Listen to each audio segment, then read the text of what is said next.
36 जिल्हे, 36 बातम्या. News G9 Maharashtra. उत्तर तुमच्या प्रश्नांची.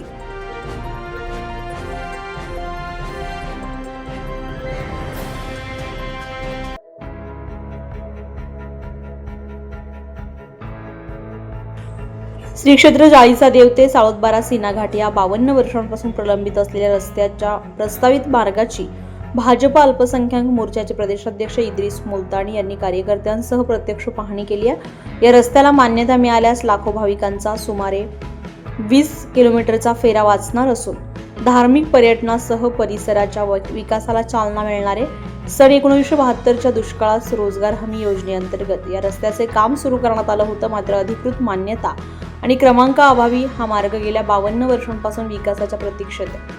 पाहणी दरम्यान इद्रिस मुलतानी यांनी कार्यकर्ते आणि स्थानिक नागरिकांसोबत सुमारे 4 किलोमीटर अंतर पायी फिरून या मार्गाची पाहणी केली. यावेळी वन विभागाचे कर्मचारी, पंचायत समितीचे सभापती उत्तम चव्हाण, जयप्रकाश चव्हाण, गणेश लोखंडे, पंजाबराव बोलते, सूरज कवाल, मनोज बुढाळ, मुकुंदा गायकवाड, गोपाळ गावंडे, लोकेश राठोड, साबळे मामा, विनोद टिकारे, प्रदीप चव्हाण, रहीमभाई चव्हाण, संजय चव्हाण, दीपक मानकर, परसराम पवार, एकनाथ सपाटे, मोहनदास राठोड, शालिकराम लोखंडे आणि अरुण राठोड उपस्थित होते.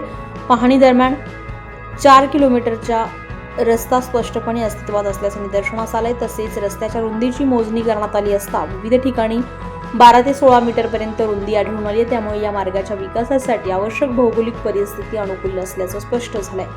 सध्या जाळीचा देवते साळोतबारा या प्रवासासाठी भाविकांना गिरडा घाट मार्गे सुमारे 25 किलोमीटरचा प्रवास करावा लागतोय. प्रस्तावित रस्ता विकसित झाल्यास हे अंतर केवळ 5 किलोमीटरवर येणार असून भाविकांचा जवळपास 20 किलोमीटरचा फेरा वाचणार आहे. तर इद्रिस मुलतानी यांनी सांगितलंय की या मार्गाला मान्यता मिळाल्यास धार्मिक पर्यटनाला चालना मिळेल. तसेच परिसरातील गावांच्या दळणवळण, व्यापार आणि शिक्षण व आरोग्य सुविधांमध्येही मोठी सुधारणा होईल. शासन स्तरावर या रस्त्यासाठी पाठपुरावा सुरू असून लवकरच सकारात्मक निर्णय होईल असा विश्वास त्यांनी व्यक्त केला. न्यूज G9 महाराष्ट्रासाठी रहीम पठाण, छत्रपती संभाजीनगर.